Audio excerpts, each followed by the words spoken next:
یہ واقعہ سنا کے اللہ تعالیٰ فرماتے ذالک من انباء الغیب، یہ غیب کی خبروں میں سے ہے، یہ سارا واقعہ غیب کا ہے، نوحیہ الیک، جسے ہم آپ کی طرف وحی کر رہے ہیں، یہ وحی کے ذریعے ہم نے بتایا ہے۔ وما کنت لدیہم، آپ ان کے پاس نہیں تھے، نہ حاضر تھے نہ ناظر تھے، اذ اجمعوا امرہم، جب وہ اپنے معاملے پہ اتفاق کر رہے تھے کہ کس طرح کنویں میں پھینکیں، وہم یمکرون، اور وہ چالیں چل رہے تھے۔ آپ وہاں نہ تھے، آپ نے خود نہیں دیکھا، آپ علم غیب نہیں جانتے، یہ اللہ نے وحی کے ذریعے آپ کو سب کچھ دیا ہے۔ وما اکثر الناس، اور نہیں اکثر لوگ، ولو حرست بمؤمنین، خواہ تم کتنے ہی حریص ہو ایمان لانے والے، اکثر لوگ مانتے نہیں ہیں، جتنا چاہے ان کو سمجھا لیا جائے، جتنے چاہے واقعات بیان کیے جائیں، وہ اپنی ہی کرتے ہیں، نہ وہ اخلاق بدلتے ہیں نہ کردار بدلتے ہیں، وہ جیسے آتے ہیں ویسے ہی چلے جاتے ہیں۔ وما تسألهم علیہ من اجر، اور آپ ان سے کوئی اجر تھوڑی مانگتے ہیں، اس خدمت پر آپ ان سے کوئی اجرت نہیں مانگتے۔ کس خدمت پر؟ ان کو ہدایت دینے کی خدمت پر۔ ان هو الا ذکر للعالمین، نہیں یہ مگر ایک نصیحت جو دنیا والوں کے لیے ہے، عام ہے۔ آپ نے کسی ذاتی مفاد کے لیے تبلیغ کا کام نہیں شروع کیا، بے غرض ہو کر کیا ہے، ساری دنیا کی بھلائی کے لیے ہے یہ نصیحت۔ اس سے ٹکرانے اور اس کے ساتھ ہٹ دھرمی کرنے کی آخر کیا وجہ ہے؟ وَكَأَيٍّ، اور کتنی ہی، من آیتن، نشانیوں میں سے، فی السماوات والارض، آسمانوں میں اور زمین میں، یمرون، وہ گزرتے ہیں، علیہا، ان پر، وہم، اور وہ، عنہا موردون، ان سے منہ موڑے ہوئے ہیں۔ آسمان و زمین میں پھیلی ہوئی کتنی ہی نشانیاں ایسی ہیں جن پر سے لوگ روز گزرتے ہیں، لیکن ان میں غور و فکر نہیں کرتے، ان سے منہ موڑ کر چلے جاتے ہیں۔ اس کی وجہ کیا ہے؟ کہ انسان ماننا نہیں چاہتا، اور نہ ماننے کا سبب باہر نہیں، خود انسان کے اندر ہے۔ جو شخص اللہ تعالی سے تعلق رکھتا ہو، اپنی زندگی میں اللہ تعالی کی ضرورت محسوس کرتا ہو، پھر ہو نہیں سکتا کہ وہ شخص اللہ تعالی کی بنائی ہوئی کسی چیز کو غور سے نہ دیکھے اور اس چیز میں اپنے رب کو نہ پائے۔ اللہ تعالیٰ اپنے بندوں سے شکوہ کر رہے ہیں، کتنی ہی نشانیاں ہیں آسمانوں میں، زمین میں، جو لوگوں کو نظر تو آتی ہیں لیکن وہ ان کو دیکھی اندیکھی کر دیتے ہیں اور منہ موڑ کر چل دیتے ہیں۔ ہم اپنے بارے میں بھی سوچیں کہ جب تک قرآن سے تعلق نہیں ہوا، کائنات بس ایک کائنات ہی نظر آئی، اس کے کوئی معنی نظر نہیں آئے۔ آسمان کو دیکھ کر کچھ یاد نہیں آیا، زمین پہ پھیلی ہوئی طرح طرح کی چیزیں ہمیں اپنی ضرورت کے لیے تو متوجہ کرتی رہیں، لیکن اللہ کی قدرت کے کرشمے کے طور پر ہم ان کی طرف متوجہ نہ ہوئے۔ اور جس شخص کے دل میں جتنا زیادہ اللہ کی محبت کا احساس ہوگا، اتنا ہی زیادہ وہ اس کی تخلیق پر غور و فکر شروع کر دے گا، کیونکہ اب اس کی زندگی میں ایک مقصد آ گیا، اور ان چیزوں کو دیکھ دیکھ کر وہ اپنے رب سے محبت بھی کرے گا۔ پھر مزید فرمایا وَمَا يُؤْمِنُ أَكْثَرُهُمْ بِاللَّهِ إِلَّا وَهُمْ مُشْرِكُونَ، اور ان میں سے اکثر لوگ ایسے ہیں جو اللہ کو مانتے تو ہیں لیکن ساتھ ہی شرک بھی کرتے ہیں۔ ایک بہت بڑی حقیقت اللہ تعالیٰ نے کھول دی ہے کہ لوگوں کی اکثریت اللہ کو مانتی ہے۔ آپ دیکھیں، ہندوز بھی اللہ کو مانتے ہیں، عیسائی بھی اللہ کو مانتے ہیں، اور بھی دنیا میں رہنے والے لوگ بسا اوقات جو کسی بھی دین پر نہیں، وہ بھی اللہ کو تو مانتے ہیں، لیکن اس کے ساتھ ساتھ دوسروں کو بھی اس کا شریک ٹھہرا دیتے ہیں۔ کچھ لوگ تو بتوں کو شریک کر دیتے ہیں، کچھ انسانوں کو، اور کچھ مادی چیزوں کو، ظاہری نظر آنے والی چیزوں کو۔ کیونکہ جب انسان منہ موڑتا ہے، اعراض برتتا ہے، تو اس کا لازمی نتیجہ کیا ہے؟ یعنی جب اصل سے اس کی نظر ہٹ جاتی ہے تو وہ ادھر ادھر دیکھنے لگتا ہے۔ پہلے کہا گیا نا کہ موردون، اور اب کیا کہا گیا؟ مشرکون۔ موردون کا لازمی نتیجہ ہے مشرکون۔ مثلاً آپ دیکھیں، جو لوگ قرآن پر توجہ نہیں کرتے وہ لازماً ادھر ادھر دیکھتے رہتے ہیں، ان کو دیکھنا پڑتا ہے، کہیں تو دیکھنا ہے، اس لیے کہ اللہ نے آنکھیں دی ہیں، اصل چیز نظر نہیں آتی تو کچھ اور دیکھتے ہیں اور اپنے وقت کو ضائع کرتے ہیں۔ تو ان کا یہ وقت ایک بالکل بیکار ایکٹیویٹی میں گزرتا ہے، وہ یہاں بیٹھ کر بھی کچھ نہیں پاتے، کچھ نہیں سیکھتے، وقت بھی ضائع کرتے ہیں، انجام میں بھی نقصان اٹھاتے ہیں۔ اس کے برعکس جو شخص اللہ کی کتاب میں سنجیدہ ہو، اسے اور کچھ نظر بھی نہیں آتا کہ کیا ہو رہا ہے، کہیں اور نگاہ اٹھتی ہی نہیں، کوئی اور چیز متوجہ کرتی ہی نہیں، بلکہ اگر کوئی اور چیز راستے میں آنے لگے، رکاوٹ بننے لگے، تو ریزسٹ کرتا کہ یہ ہٹ جائے، کہ مجھے صرف اللہ کی کتاب میں ڈوبنا ہے۔ تو جو لوگ اللہ کی عظمت کو نہیں پاتے، ان کی نگاہیں فوکس نہیں ہوتی، پھر وہ ادھر ادھر بھٹکتے ہیں، پھر وہ شرک کرتے ہیں۔ جو اللہ کی قدر نہیں پہچانتا، وما قدر اللہ حق قدرہ، تو پھر وہ دوسروں کو اپنا سہارا سمجھتا ہے، اور یہیں سے شرک کی ابتدا ہو جاتی۔ تو ہمیشہ سے انسان جس گمراہی کا شکار رہے ہیں وہ اللہ تعالی کے انکار کی گمراہی نہیں، شرک کی گمراہی ہے، اور شرک ہی سب سے بڑا گناہ ہے۔ ہم تھوڑا سا اس بات کو یوں محسوس کر سکتے ہیں کہ مثلاً آپ کسی سے بات کر رہے ہیں اور کوئی شخص آپ کی طرف توجہ کرنے کی بجائے کہیں اور دیکھ رہا ہے، 1 to 1 بیس پر کبھی آپ کسی سے بات کریں۔ اچھا آپ تو کیا بچے، اگر بچے کی بات آپ اس کی طرف منہ کر کے رخ کر کے توجہ کر کے ساری نہیں سنے تو وہ بھی رونے لگتا آپ میری بات نہیں سن رہے، اور وہ چپ ہو جاتا ہے کہ اور نہیں بتاؤں گا کہ آپ نے سنی نہیں۔ تو اللہ رب العزت کی ذات جب وہ اہم نہیں ہماری نگاہوں میں، اور چیزیں امپورٹنٹ ہیں، تو اس کی محبت کہاں سے ہمیں مل سکتی؟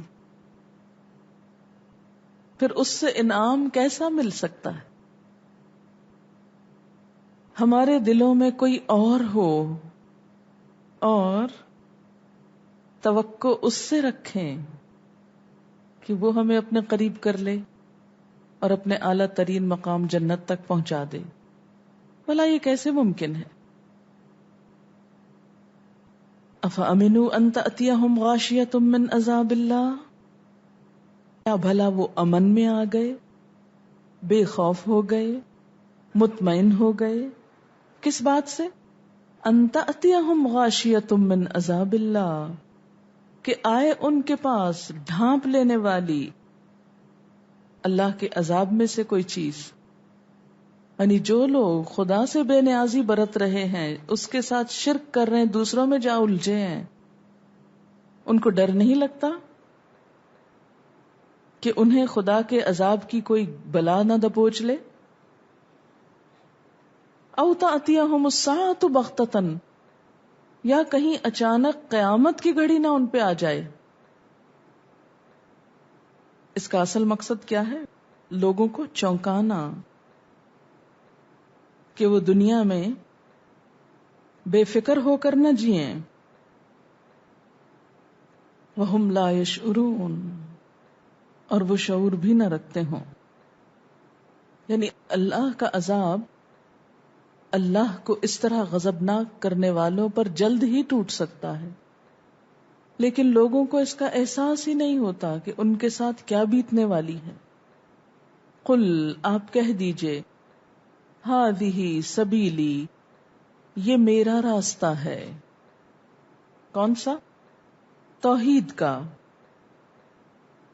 ادعو الی اللہ، میں اللہ کی طرف بلاتا ہوں. کس کے ساتھ؟ علی بصیرۃ، بصیرت کے ساتھ. بصیرت کہتے ہیں دانائی کو، دل کی روشنی کو. میں اللہ کی طرف بلاتا ہوں پورے شرح صدر کے ساتھ، پورے دل کی تسلی کے ساتھ، پوری دلیل کے ساتھ. انا، میں، ومن اتبعنی، اور جو میری پیروی کریں وہ بھی. میرا راستہ تو یہ ہے، میں اللہ کی طرف بلاتا ہوں، اور جو میری پیروی کرتے ہیں وہ بھی اللہ کی طرف بلاتے ہیں. کس طرح، کس چیز پر بیس کرتے ہوئے؟ علی بصیرۃ، بصیرت پر. تو اس سے پتہ یہ چلتا ہے کہ اللہ کی طرف وہی بلا سکتا ہے جس کے آئینہ دل میں اللہ تعالی سما چکا ہو، اور وہ دل کی روشنی کے ساتھ اللہ کو دیکھ سکے. اللہ ایسی ہستی ہے نا جو ہماری ظاہر کی نگاہوں کو نظر نہیں آتا.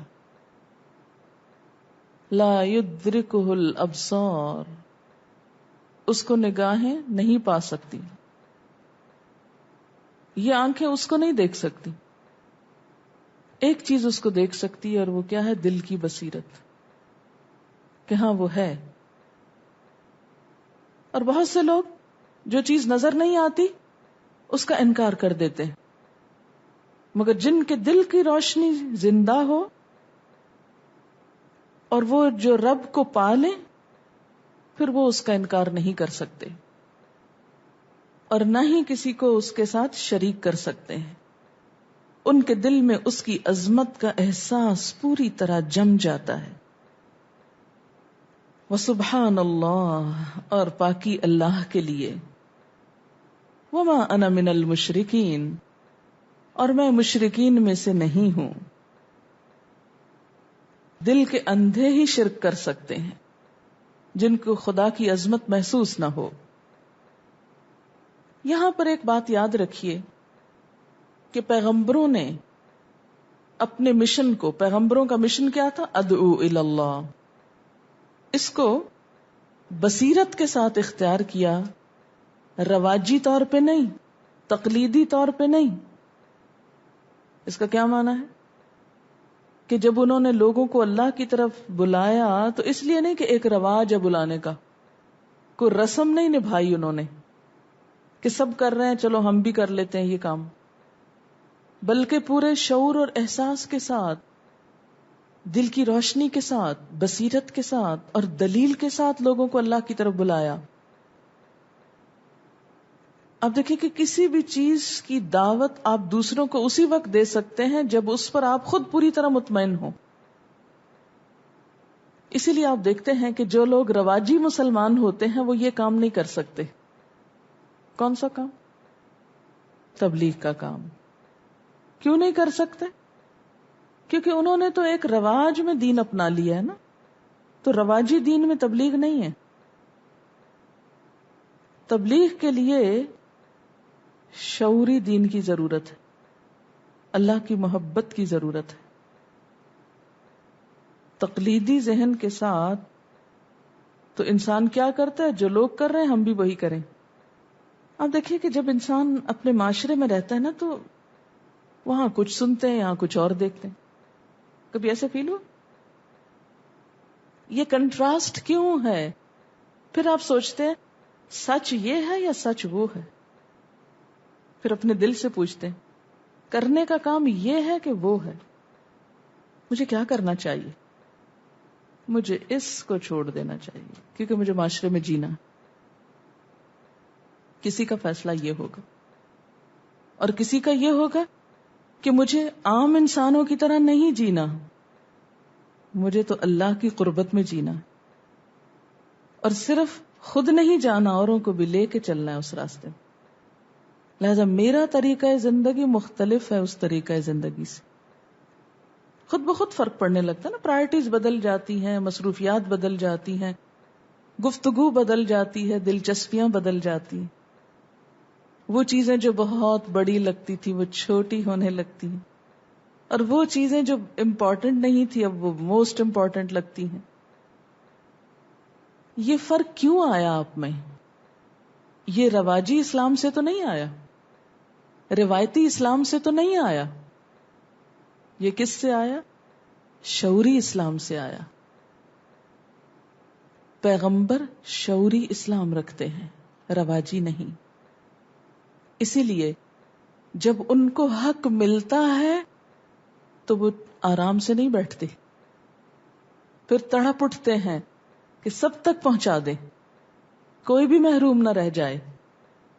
لیکن رواجی مسلمان وہ اس کو ایک دیوانگی سمجھتے ہیں.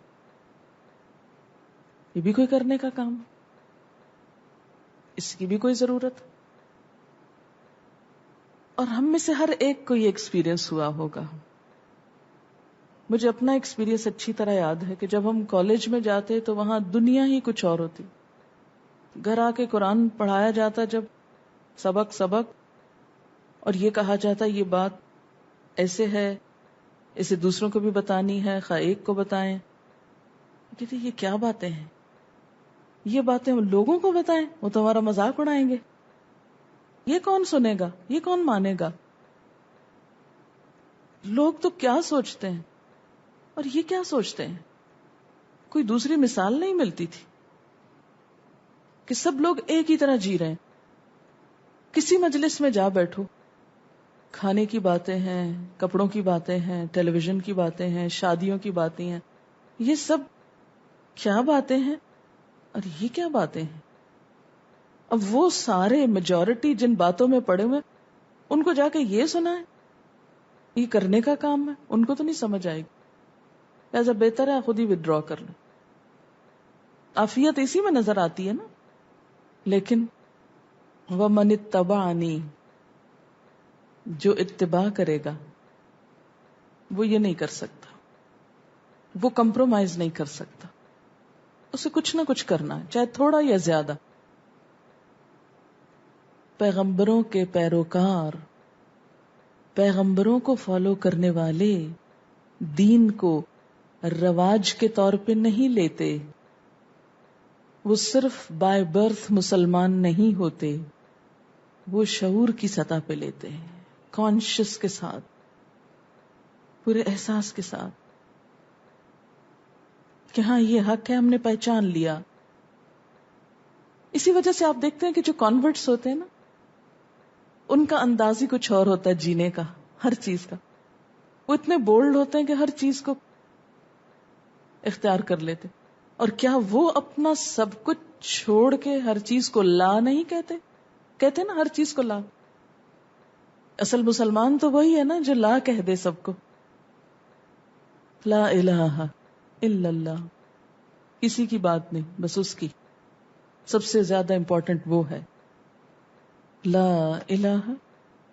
اصل مسلمان ہونے کا تو مطلب یہی ہے، لیکن ہمیں بے سوچے سمجھے جو رٹوا دیا گیا ایک دفعہ کلمہ، دوبارہ ہم نے احساس ہی نہیں کیا کہ لا الہ کا مطلب کیا ہے.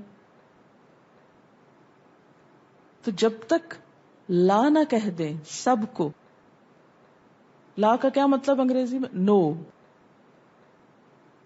جب تک پورے معاشرے کو نو نہ کہہ دیں، نو. لیکن ہم کتنی چیزوں پہ نو کہتے ہیں. ہم اپنے رسم و رواج، طور طریقوں، معاشرے کی باتوں، پسند، پرائرٹیز، ان میں سے کتنی چیزوں کو نو کہتے ہیں جب اللہ کا حکم سامنے آ جاتا ہے. یہاں یس ہے اور وہاں نو. ہمارا حال الٹ ہے، وہاں یس ہے اور یہاں نو. اللہ تعالیٰ یہ نہیں ہو سکتا، یہ تو بہت مشکل، یہ نہیں کر سکتے ہم، یہ بھلا کیسے ہو سکتا. تو اصل مسلمان کون ہے؟ جو یہاں یس کہے اور وہاں نو کہہ سکے. اسی نے دراصل پڑھا ہے لا الہ الا اللہ. اور اگر یہ نہیں تو پھر کیا ہے؟ وما انا من المشرکین، اس کا اپوزٹ ہے، یہی شرک. وسبحان اللہ، اور پاک ہے اللہ، پاکی اللہ کے لیے ہے، اور میں مشرکین میں سے نہیں ہوں، میں کسی کو اللہ کے مقابل نہیں لا سکتا. اور یہ سبحان اللہ کہنا بھی صرف رواجی کلمہ نہیں ہے کہ آپ تسبیح پڑھ رہے ہیں. سبحان اللہ بہت عظیم کلمہ ہے جس میں اللہ کی پاکی ہر شرک سے، ہر عیب سے، اور کہنے والوں کے ہر اس قول سے جو وہ ناحق کہتے ہیں. اسی لیے حدیث میں آتا ہے سبحان اللہ نصف المیزان، آدھا میزان ہے سبحان اللہ.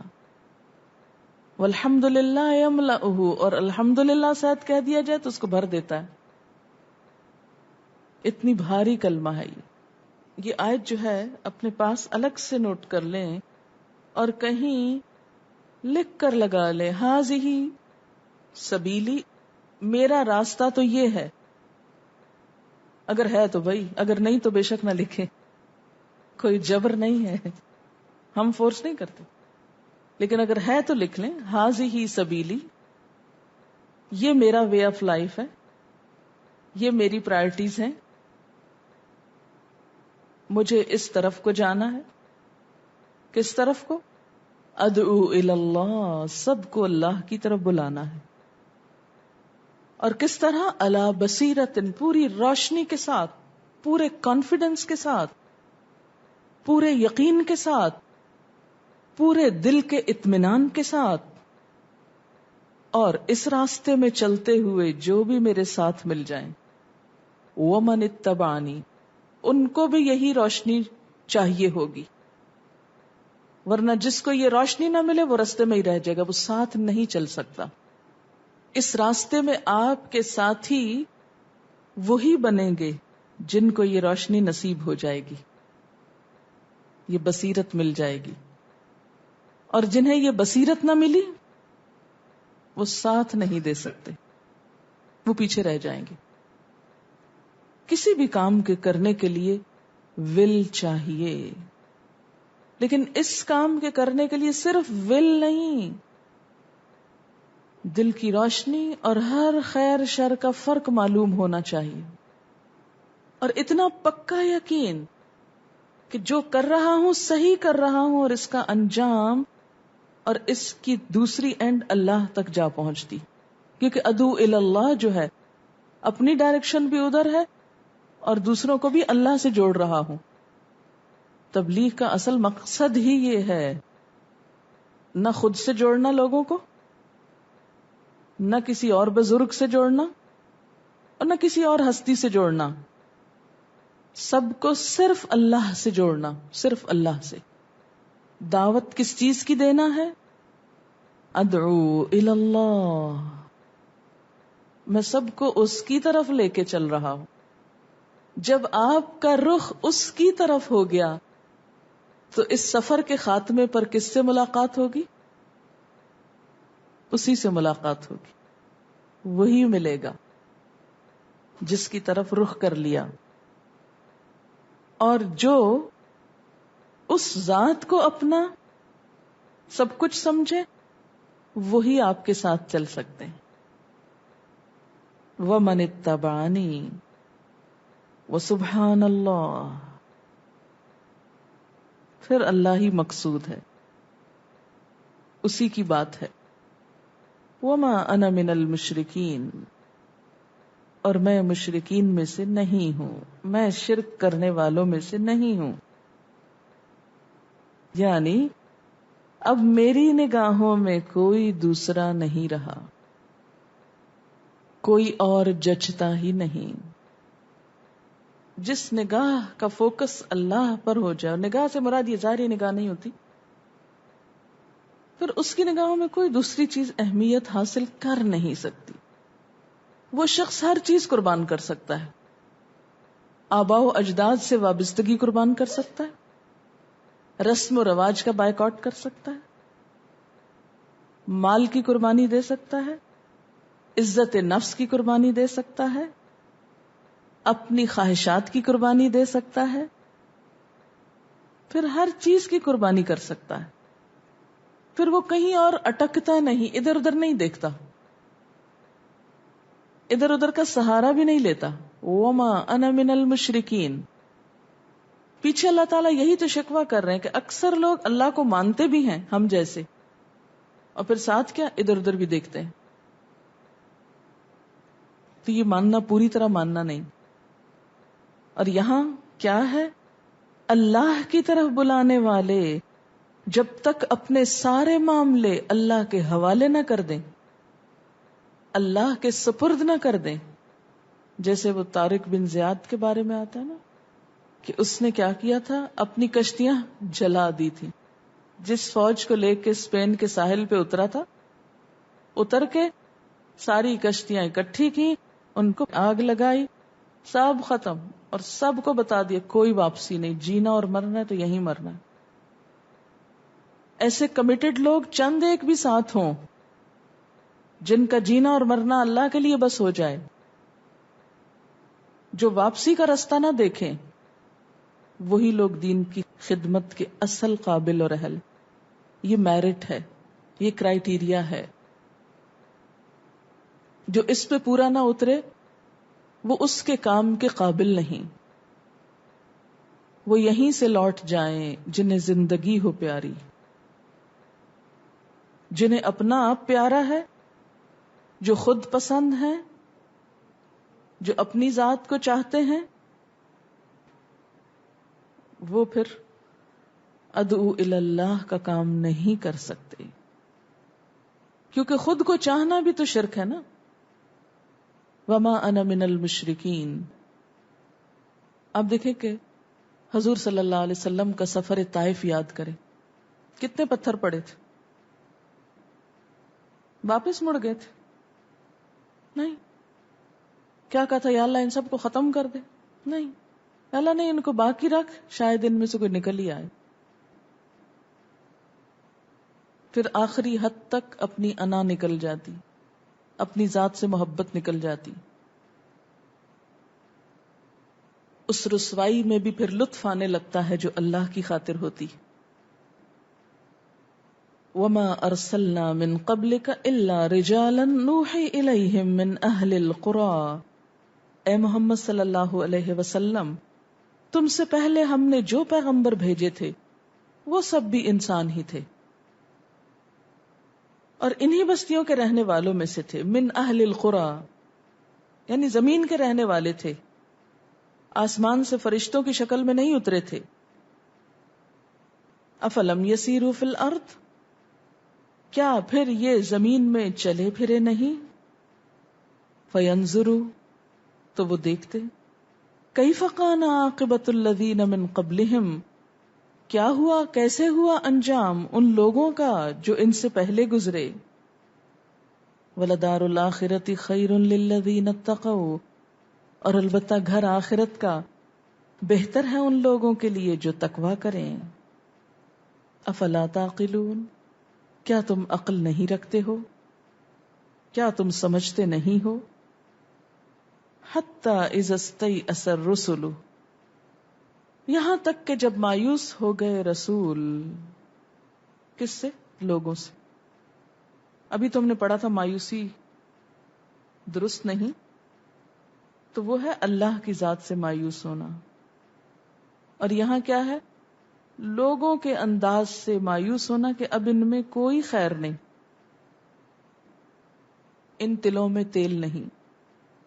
وظنوا، اور انہوں نے سمجھا، یعنی لوگوں نے سمجھا، انہم قد کذبوا، کہ ان سے جھوٹ بولا گیا ہے. یعنی پیغمبروں کی بات کو انہوں نے جھوٹ سمجھا کہ رسولوں نے ہم سے جھوٹ کہا ہے. جاءہم نصرنا، آ گئی ان کے پاس. کن کے پاس؟ پیغمبروں کے پاس. کیا آ گئی؟ نصرنا، ہماری مدد. یعنی اللہ کا عذاب کب آتا ہے؟ جیسے وہ بستیوں کے اوپر آیا، جب حال یہ ہو جاتا ہے کہ لوگوں کے اندر سے بالکل جذب کی صلاحیت ختم ہو جاتی، کھلا کھلا حق دیکھ کر بھی وہ مانتے نہیں، حق کو ڈینائی کرنے لگتے ہیں اور پیغمبر کو جھٹلا دیتے ہیں. اور یہ وہی کرتا ہے نا جس میں عقل نہ ہو. جو تھوڑی سی عقل بھی استعمال کر لے اس کو حق سمجھ میں آنے لگتا ہے. فَنُجِّيَ مَن نَّشَاءُ، تو بچا لیا گیا جس کو ہم نے چاہا. نجیا، بچا لیا گیا. وَلَا يُرَدُّ بَأْسُنَا عَنِ الْقَوْمِ الْمُجْرِمِينَ، اور نہیں پھیرا جاتا ہمارا عذاب مجرم قوم سے. کس کو بچایا گیا؟ اللہ نے کس کو بچایا عذاب سے؟ ہمیشہ پیغمبروں کو اور ان پر ایمان لانے والوں کو. اور مجرم قوم عذاب کے لپیٹ میں آ کر رہی. لَقَدْ كَانَ فِي قَصَصِهِمْ عِبْرَةٌ لِأُولِي الْأَلْبَابِ، البتہ تحقیق ہے ان کے قصوں میں عبرت. کس کے لیے؟ عقل والوں کے لیے، اُولِي الْأَلْبَابِ کے لیے. یہ سارے قصے عقل والوں کو فائدہ دیتے ہیں. ما کان حدیثا یفترا، یہ ایسی ہی من گھڑت باتیں نہیں ہیں، کوئی ایسی بات نہیں جو ایسے ہی گھڑ لی گئی ہو. ولیکن، لیکن، تصدیق الذی، تصدیق ہے اس چیز کی، بین یدیہ، جو اس سے پہلے گزری، یعنی پچھلی کتابیں. وہ تفصیل کل شیء، اور تفصیل ہے ہر چیز کی، یعنی جو ضرورت ہے انسان کی ہدایت میں سے، یعنی ہدایت کی تمام ضروری چیزوں کی تفصیل ہے. وہدن، اور ہدایت ہے، رہنمائی ہے، گائیڈ بک ہے. ورحمتن، اور رحمت بھی ہے. لقوم یؤمنون، ماننے والے لوگوں کے لیے. اللہ کی کتاب ہدایت کب بنتی ہے؟ آغاز میں، ابتدا میں. اور رحمت کب بنتی ہے؟ انجام میں. جو اللہ کی کتاب کو ہدایت سمجھ کر اپنا لے لیں، ان کا انجام رحمت ہے، پھر وہ رحمت کی پناہ میں آ جائیں گے. اور جو اس کی رہنمائی قبول کرنے سے انکار کر دیں، پھر ان کے لیے رحمت بھی کوئی نہیں. اسی لیے آپ دیکھیں گے کہ قرآن کے لیے لفظ ہدایت اور رحمت ساتھ ساتھ آتا ہے کئی جگہ. کہ ابتدا میں یہ محض اپنے پہ غور کر لیں کہ ابتدا میں محض کیا ہے؟ صرف یہ جاننے کی کوشش کہ کیا کہتی ہے اللہ کی کتاب، کیا ہے اس میں. بعض اوقات جسٹ آؤٹ آف کیوریوسٹی، بعض اوقات صرف یہ کہ اچھا جاننا چاہتے ہیں کہ کیا لکھا ہے اس میں. جیسے کسی بھی چیز کو جاننا چاہتے، جاننے کی غرض سے کھولتے جاتے ہیں تو صرف جاننا نہیں ملتا، صرف علم نہیں آتا، ساتھ اس کی رحمتیں بھی آتی، ساتھ ہی آنے لگتی ہیں. لیکن اصل رحمت اس وقت محسوس ہوگی جب انجام نظر آئے گا، اگر اس کے مطابق زندگی گزری. لقوم یؤمنون، ماننے والے لوگوں کے لیے، اس قوم کے لیے جو ایمان رکھتی ہو. وآخر دعوانا ان الحمد للہ رب العالمین. سبحانک اللہم وبحمدک نشہد ان لا الہ الا انت نستغفرک ونتوب الیک. السلام علیکم ورحمۃ اللہ وبرکاتہ.